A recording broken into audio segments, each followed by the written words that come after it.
What's going on, guys? This is another episode here in Nolan's Pod. The playoffs get better day by day. It was a good first round of this NBA playoffs and the first round of the playoffs. Now we moved on to the second round. But first, I want to give a shout out to Victor Wemby for short, for winning the MVP for the Rookie of the Year, the number one overall draft pick, Victor Wembanyama from the San Antonio Spurs. I wanted to give him a shout out.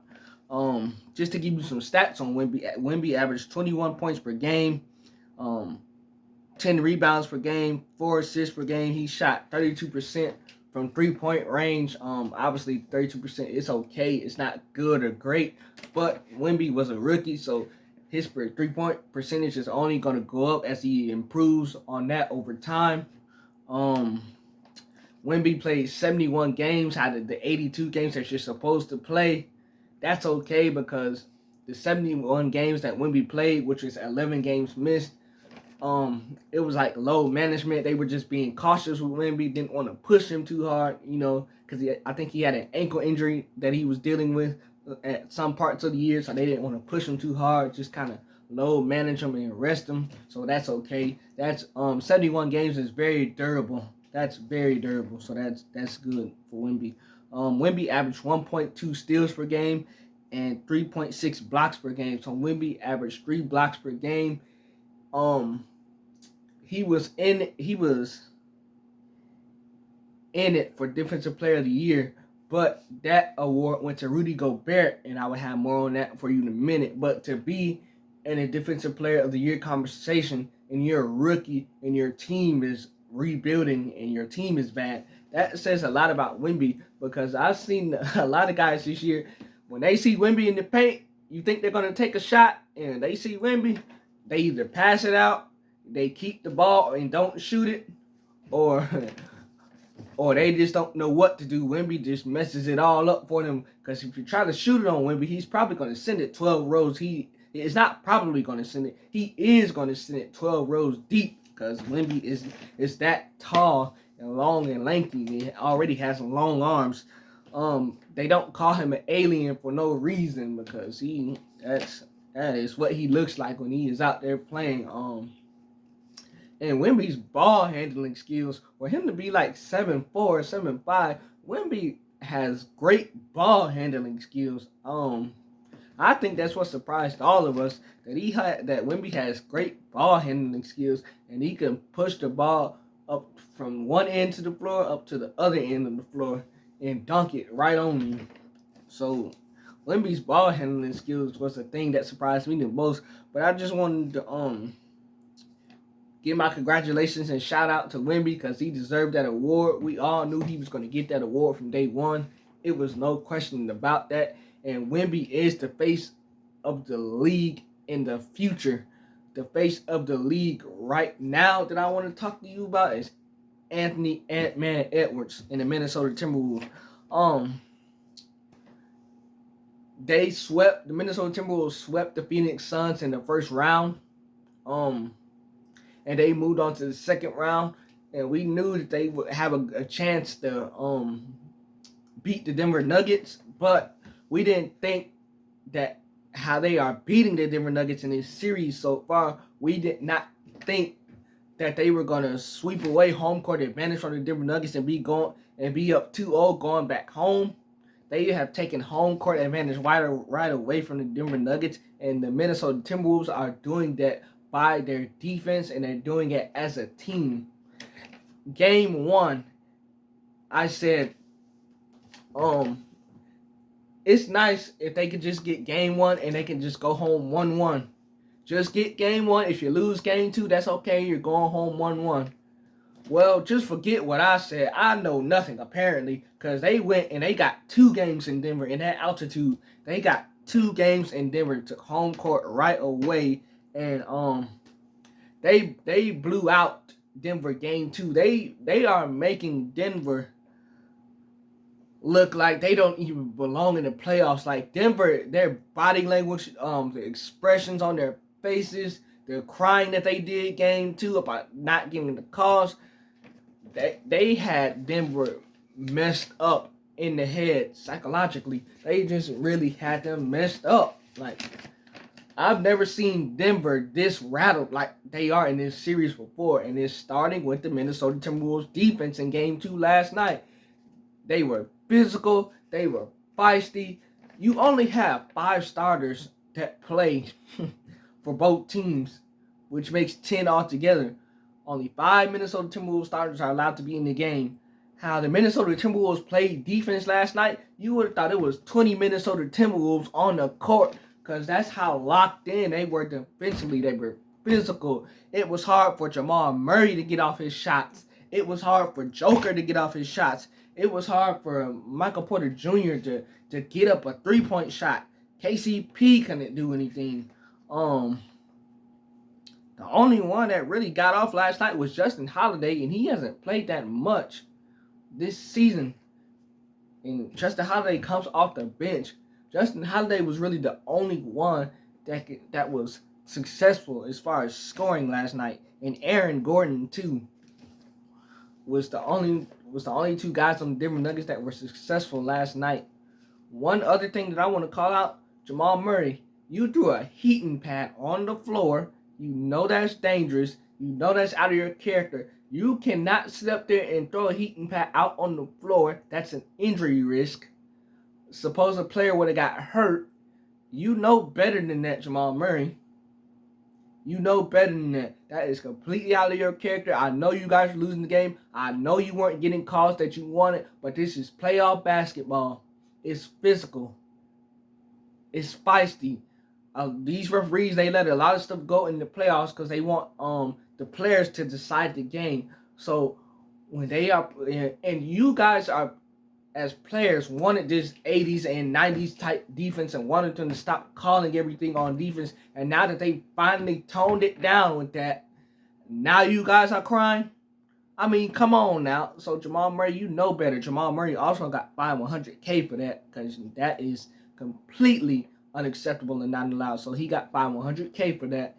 And he's not getting suspended for Game 3, because the league knows if they suspend Jamal Murray Game 3, the league knows that Denver is getting swept. They're not even going to win Game 3.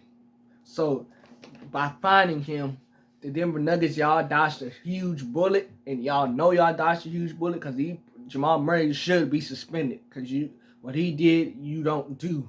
So you got lucky and got away with that. And I think he was trying to hit referee Mark Davis, to be honest. Luckily, he missed Mark Davis, because I'm telling you, Mark Davis said after the game that they thought it was a fan that threw the heating pad, and that if the referees would have noticed during the game that Jamal Murray threw the heating pad, Jamal Murray would have received a technical foul and he would have been ejected. Which, if he would have got ejected, it wouldn't have mattered anyway, because that's how bad at the time that he threw the heating pad. That's how bad at the time that the Minnesota Timberwolves were beating the Denver Nuggets. So let me give you some stats. Jaden McDaniels only had 5 points on 2 for 7 shooting. 5 points, 2 for 7 shooting. You're like, what's the big deal?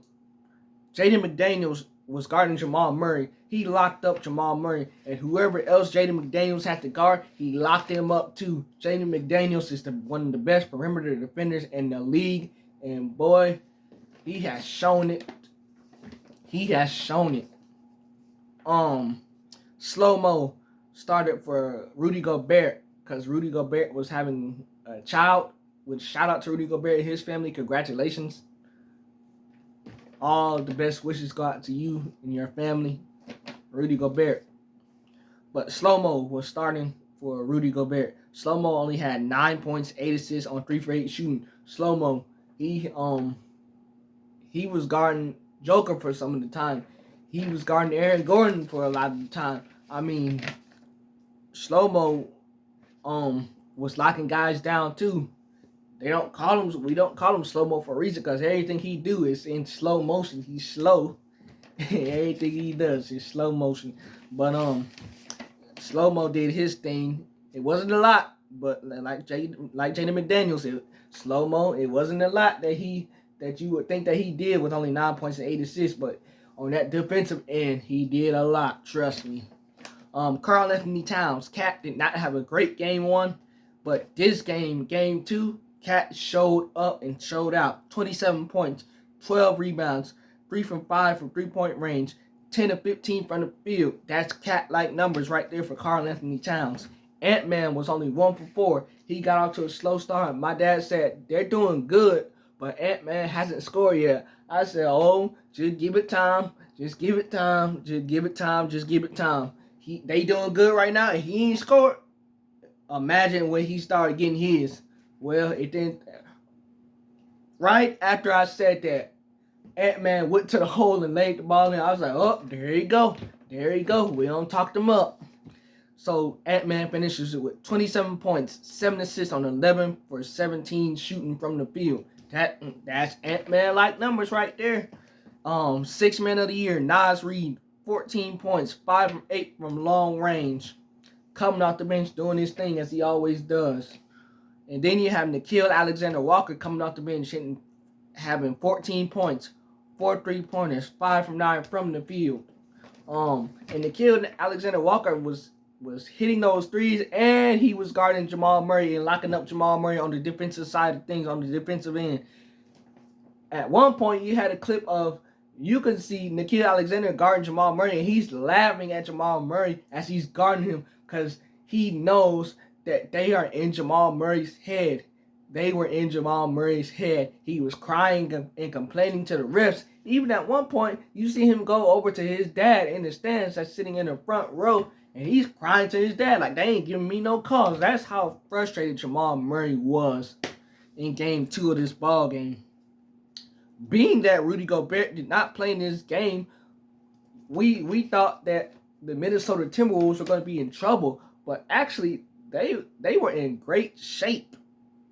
They was in good shape, especially defensively. We really thought they were going to be in trouble. Offensively, Rudy doesn't really do anything offensively, so we knew they were going to be great offensively. It was defensively we thought they were going to be in trouble. So being that Rudy Gobert didn't play, Aaron Gordon for the Denver Nuggets, he popped off and gave his best Joker impression. Aaron Gordon had 20 points, 8 for 14 from the field, and 3 for 5 from long range. Now you know Aaron Gordon cannot shoot a 3 or make a 3 that consistently to save his life. He went 3 for 5 from 3-point range. He was 8 for 14 from the field with 20 points. You know Aaron Gordon's not a scorer. You know they don't look for him offensively. Aaron Gordon makes his calling card by getting rebounds and playing lockdown defense. And he was guarding Ant-Man. Aaron Gordon was guarding Ant-Man. And Aaron Gordon is no slouch on defense. Trust me, he is not. But Ant-Man has gave him the business game 1 and game 2. Ant-Man has gave Aaron Gordon the complete business. Michael Porter Jr. only had 9 points on 4 for 12 shooting and 1 for 7 for 3. Michael Porter Jr. has made the most 3-pointers in this playoff so far by any player. Michael Porter Jr. has made the most 3-pointers. He was 1 from 7 from long range last night.